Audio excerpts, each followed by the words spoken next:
CBS सांगोल्यात green गोल्डचा काळा धंदा 8 kilo गांजासह शेतकरी एलसीबीच्या ताब्यात। काय आहे नेमके प्रकरण पहा सविस्तर। काल सांगोल्याच्या घेरडीतून आलेली बातमी वाचली आणि मन सुन्न झाला। ज्या शेतकऱ्याच्या हाताला मातीचा गंध येतो, त्याच्याच घामातून आपल्या ताटात भाकर येते, त्याच शेतकऱ्याच्या विहिरीजवळ 6 फूट उंच गांजाची झाडं सापडली। 50 वर्षीय बाजीराव यमगर यांनी हातात कुदळ फावडं सोडून नशेचा व्यापार का पत्करावा?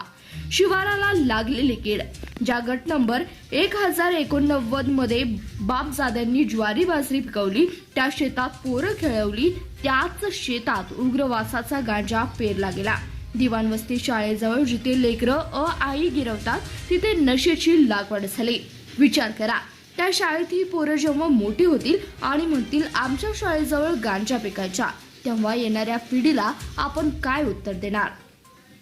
4,17,000 गणित की 10 वर्षाची शिक्षा, प्रति किलो 50,000, 8 किलो 342 ग्रॅम, एकूण 4,17,100 रुपये। हा हिशोब रात्रीच्या अंधारात किती वेळा मांडला गेला असेल? या पैशातून पोराचं लग्न, पोरीची शिकवणी, कुटुंबाची स्वप्न किती रंगवली असतील। पण एनडीपीएसचा कायदा हातात बेड्या आणि 10 वर्ष सक्त मजुरी घेऊन उभा आहे। सहपोलीस उपनिरीक्षक गोलेकर, पीएसआय कांबळे आणि ग्रेड पोसई राऊत यांनी कायद्याची अंमलबजावणी केली। आता त्या 4 लाखाच्या ऐवजी तुरुंगाच्या भीती वाट पाहत आहेत। या घटनेला केवळ एका व्यक्तीला जबाबदार धरून चालणार नाही। ज्या व्यवस्थेनं शेतमालाला योग्य भाव दिला नाही, त्या सावकारी पाशानं कर्जाचा फास आवळला, त्या नशिबानं दरवर्षी दुष्काळाच्या वाटेला दिला, ती व्यवस्थाही तेवढीच विचार करण्यास भाग पाडते।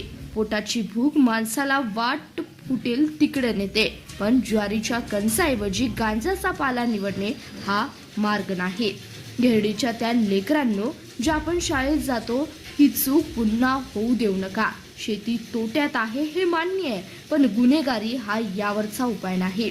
आज एका व्यक्तीमुळे अख्खं कुटुंब अडचणीत येऊ शकतं। 50व्या वर्षी तुरुंगाची हवा खाण्यापेक्षा सन्मानाने 2 घास कमी खाऊन जगलेलं कधीही चांगलं। सांगोल्यातील तमाम शेतकरी बांधवांनो, तुमच्या शिवारात ज्वारी बाजरीच पिकवा, नशा नाही। तुमची पोरं तुमच्याकडे आदर्श म्हणून बघतात, आरोपी म्हणून नाही। पोलीस त्याचं काम करतील, कायद्याचा बडगा पडेल, पण आपल्या मातीचा गंध, आपल्या भाकरीचा स्वाभिमान जपण्याची जबाबदारी आपली सर्वांची आहे। विहिरीजवळ उभा राहून त्या उपटलेल्या गांजाच्या झाडाकडे बघून एकदा स्वतःला विचारूया, आपण हे काय करतोय? नक्कीच विचार करा। धन्यवाद। पाहत रहा सीबीएस न्यूज मराठी।